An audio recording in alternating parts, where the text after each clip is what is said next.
नाज़रीन, programme law inclusive with advocate वाइजा के एक नए एपिसोड के साथ मैं वाइजा रफ़ीक एक दफ़ा फिर आपके सामने हाजिर हूँ। नाज़रीन, आज हम जिस मौजू पे बात करने वाले हैं वो हमारे लिए एज सिटीजन्स ऑफ पाकिस्तान बहुत ही अहम है और बहुत रेलेवेंट है, क्योंकि हम में से हर शख्स उस प्रोसेस में किसी न किसी हवाले से ज़रूर इन्वॉल्व होता है और हम डेली बेसिस पे उन एक्सपीरियंसेस से गुजर रहे होते हैं, लेकिन हमें नहीं पता होता कि हमारे राइट्स क्या हैं, इसके ऊपर कानून क्या है और उस कानून को हमने किस तरह से इम्प्लीमेंट करवाना है। मैं बात कर रही हूँ कंज्यूमर राइट्स यानी सार्फिन के हुकूक की। हम लोग अपनी रोज़मर्रा की ज़िंदगी में सब लोग किसी न किसी हवाले से किसी न किसी कैपेसिटी में सारिफ होते हैं। हम कभी किसी से कोई प्रोडक्ट ख़रीद रहे होते हैं, हम अपनी ज़िंदगी में डेली रूटीन में हम मुख्तलिफ़ चीज़ें परचेज़ करते हैं, मुख्तलिफ़ सर्विसेज परचेज़ करते हैं, मुख्तलिफ़ जगहों पे जाके हम जो है वो छोटी बड़ी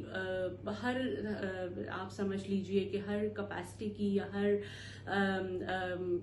मैग्नीट्यूड की हम चीज़ें जो हैं वो अपनी ज़िंदगी में डिफरेंट सिचुएशंस में डिफरेंट इंस्टांसेस पे यूज़ करते हैं और ख़रीदते हैं।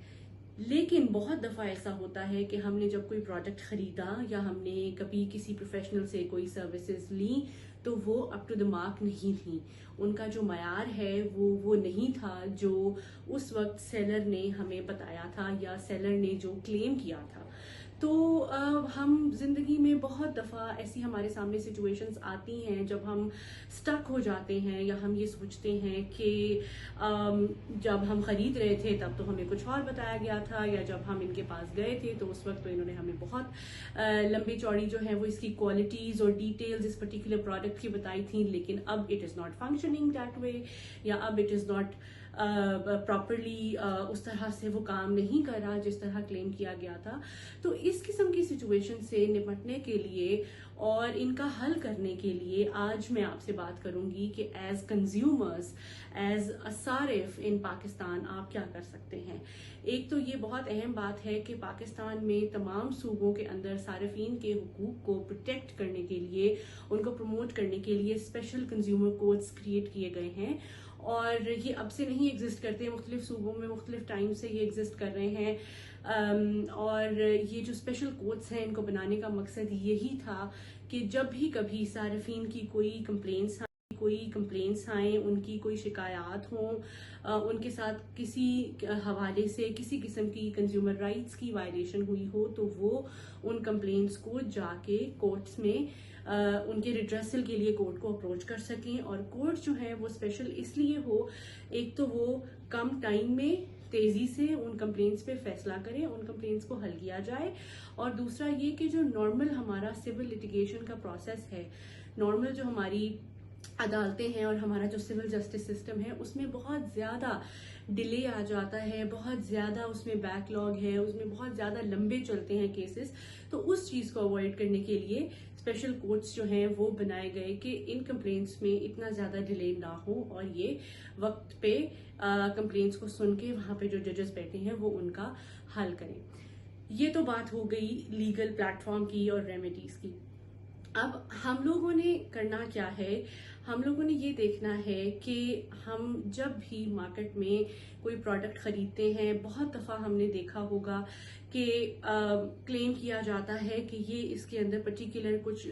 खसूसियात हैं, कुछ ट्रेट्स हैं, कुछ फीचर्स हैं जो इसमें मौजूद हैं, लेकिन इवेंचुअली वो नहीं होते। हम कभी ख़रीदते हैं तो हम उनसे चेक करते हैं कि जी हम अगर इसको रिटर्न करना चाहते हैं तो उसकी क्या पॉलिसी है और रिटर्न करने के लिए क्या उसकी टर्म्स एंड कंडीशंस होंगी। तो वर्बली जो है वो हमें बहुत सेटिस्फाई कर दिया जाता है और हमें ये कहा जाता है कि जी अब आप बिल्कुल रिटर्न कर सकते हैं, इसमें कोई मसला नहीं है। लेकिन जब हम वो रिसीट देखते हैं तो रिसीट के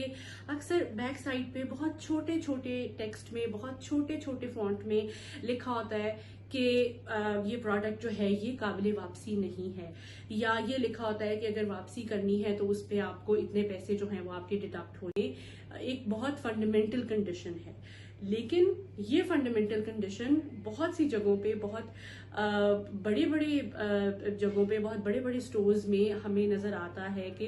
कभी ये नहीं फुलफिल की जा रही होती। फॉर एग्जांपल हम जाते हैं, कई जगहों पे हमें ये देखने को मिलता है कि जो प्राइसेस हैं प्रोडक्ट्स की वो वहाँ पे क्लियरली मेंशन नहीं है, और हमें कोशिश करनी पड़ती है कि हम पूछें, वहाँ पे जो स्टाफ अवेलेबल है उनसे हम पूछते हैं, हम इंक्वायर करते हैं कि इसकी क्या प्राइस है। वो एक एक चीज़ की प्राइस जो है वो हमें पूछनी पड़ती है। हालांकि कानूनी तौर पे ये ज़रूरी है कि प्राइसेस जो हैं वो डिस्प्ले पे हों, जो भी कोई बायर है उसको आसानी से फौरन पता चल जाए कि इस प्रोडक्ट की ये प्राइस है, इस प्रोडक्ट की ये प्राइस है, और वो एक इन्फॉर्म्ड डिसीजन ले सके। तो इस किस्म की छोटी छोटी वायलेशंस हैं जो कि एक्चुअली लीगली देखा जाए तो काफ़ी बड़ी वायलेशंस हैं, और ये हम अपने एवरीडे लाइफ में देखते हैं। लेकिन since we do not know, we do not understand कि कंज्यूमर लॉ क्या है, हमारे राइट्स क्या हैं, इसीलिए हम ये सवाल नहीं उठाते। अगर हम सेलर्स के पर्सपेक्टिव से बात करें तो एज सेलर्स भी बहुत दफा हमें नहीं पता होता कि कानून क्या कहता है, या हमें किस तरह से अपने कस्टमर्स को फैसिलिटेट करने के लिए चीजों को आसान बनाना है। तो उस हवाले से सेलर्स में भी अवेयरनेस का होना बहुत जरूरी है। तो हम अपने इस प्लेटफॉर्म के थ्रू, अपने इन प्रोग्राम्स के थ्रू, अपनी सीरीज के थ्रू अपने नाजरीन को इसी तरह छोटी छोटी वीडियोस के तहत कोशिश करते हैं कि हम आपको अवेयरनेस दें, और हम ये एफर्ट करते रहें कि हमारे नाजरीन को पता चले कि हमारे राइट्स क्या हैं, हमने उनको किस तरह से एग्जीक्यूट करवाना है, किस तरह से हमने अगर कहीं पे कोई वायलेशन हो रही है तो उस पर सवाल उठाना है, और हमने उस पर उसका जो कंप्लेंट्स का जो रिड्रेसल मैकेनिज्म है वो क्या है। तो अब से हमारी लाइफ में, हमारे एक्सपीरियंसेस में जब भी कभी कंज्यूमर से रिलेटेड कोई कंप्लेंट आती है, या हमें कहीं लगता है हमारे एक्सपीरियंस में कि ये चीज़ हमारे साथ ठीक नहीं हुई, तो ये बहुत ज़रूरी है कि हम उस पर बात करें, उस पर आवाज़ उठाएं, और उसके लिए अप्रोप्रिएट फोरम को चूज़ करके वहाँ पे जाके हम अपना जो कंप्लेंट है उसको रजिस्टर करवाएं। ये हो गई जी सारिफीन के हुकूक की बात। अब तक के लिए इतना ही। एक नए एपिसोड में एक नए टॉपिक के साथ एक दफ़ा फिर मैं आपके सामने हाजिर होंगी। तब तक के लिए अल्लाह हाफिज।